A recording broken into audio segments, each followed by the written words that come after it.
The show starts off and we get introduced to our main character, Jack Brewer, who just transferred to Seafood High School. It hasn't even been 4 fucking seconds into the episode and this nigga Jack already falling for the Snow Bunny mind control.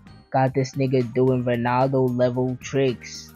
And I'm not gonna lie, that shit sly works. Bro really got the huzz giggling and shit. When I saw how Jack had my wife giggling and smiling, that shit had me tight, bro. I was praying on this nigga's downfall. After Jack gets done risen up fine shit, he gets called over by Rod Wave's disciple Eddie. And just like that, Jack has joined the Dwarf Squad, as we find out that these guys are getting bullied by super seniors. Not just super seniors who has been here since the school's creation. These niggas look like they 30 years old, fighting to keep their house where they keep their 7 children, bro. Ain't no way y'all are getting bullied by niggas who are suffering from mortgages. Jack, being the nice guy he is, goes up to these guys to stand up for some niggas he just met and calls them a bunch of cheerleaders. Not gonna lie to you, Jack, that roast was fucking garbage. Jack trying to tell that nigga that all that talking ain't gonna do shit, but that nigga don't listen, trying to intimidate Jack with them weak ass moves. Oh brother, this guy stinks! But Jack's still on his Mahatma Gandhi shit, talking about violence ain't the answer. But just like a nigga trying to convince Rod Wave to get of them donuts and chicken, that shit don't work. Then the nigga Trent tries throwing a punch at Jack, gets caught, and Jack says the iconic line. Okay, you probably shouldn't have done that. Then Jack starts doing them boys dirty. Jack spins Trent around, kicks him over the table. Goo number 1 comes in for the kick, parry. Goo number 2 parry, dodge, kicks the chair over to that nigga. That nigga thought, hey man, I don't need this. Jack said, sit down little nigga. Another one comes in, block, and this nigga Jack started getting saucy with him. I was in his bag that he started rizzing up the fine shit, bruh. Nah, this nigga's too cold. After Jack puts belt to ass to somebody's father, he realizes the situation he's in and scrams. A few moments later. We see Jerry and Milton glazing Jack to Rudy, talking about he's amazing, he's the one, he's like that. I've never seen this much glaze since LeBron, bro. Y'all niggas really made songs about that nigga. I'm just saying that shit's questionable.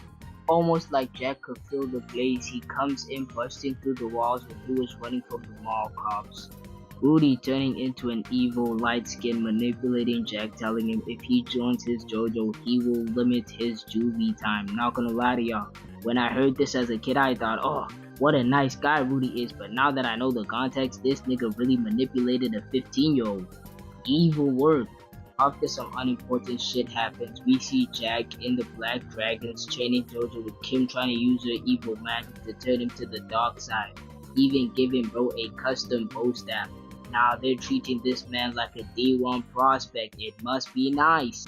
After Jack refuses to join the Black Dragon and sticking to the Wasabi code, this dumbass nigga Rudy gets angry after seeing him with the bow staff and slips up, telling him that there was no juvie time.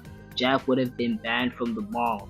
And this nigga Jack is pissed because Rudy didn't even follow his own rules. The Wasabi Gold, no lying, loyalty, and always being true to your friends, and Rudy broke all 3 of them bitches.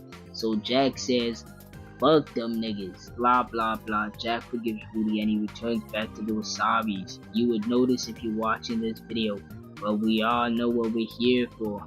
It's D-Day, and not gonna lie to you, these niggas stole Miyagi-Do's whole flow.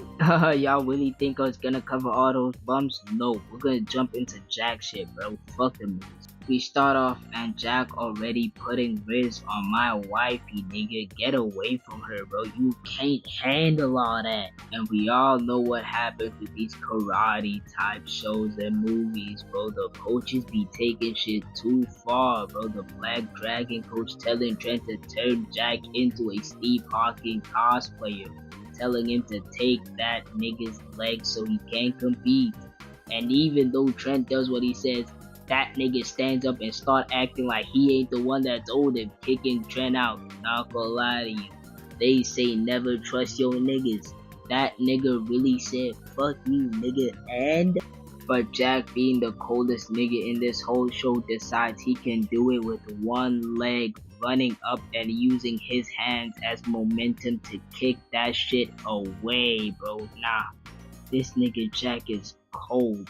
And with that one move, he won Miyagi-Do's first medal, bro. Not gonna lie to y'all. This show right here is goated, bro. This is a genuinely a goated show. This is my childhood, and it's like millions of millions of millions of millions of the kids' childhoods. And just to cover it, bro, it's such a special thing for me because like I love this show. So just covering it for me is special, and I hope you guys like this video. I know it's a shorter one. This is kind of like a filler episode. So like every Saturday I'm gonna try to drop a filler episode, or every Friday or Saturday a filler episode. So that's what we're gonna call these Fridays and Saturdays like drops. They're gonna be called filler episodes for y'all boys, to just kind of get y'all through the weekend and stuff like that. But yeah man, that's the end of this video. Hope to see y'all boys on the next one. Not gonna spoil what it is, but bye for now man.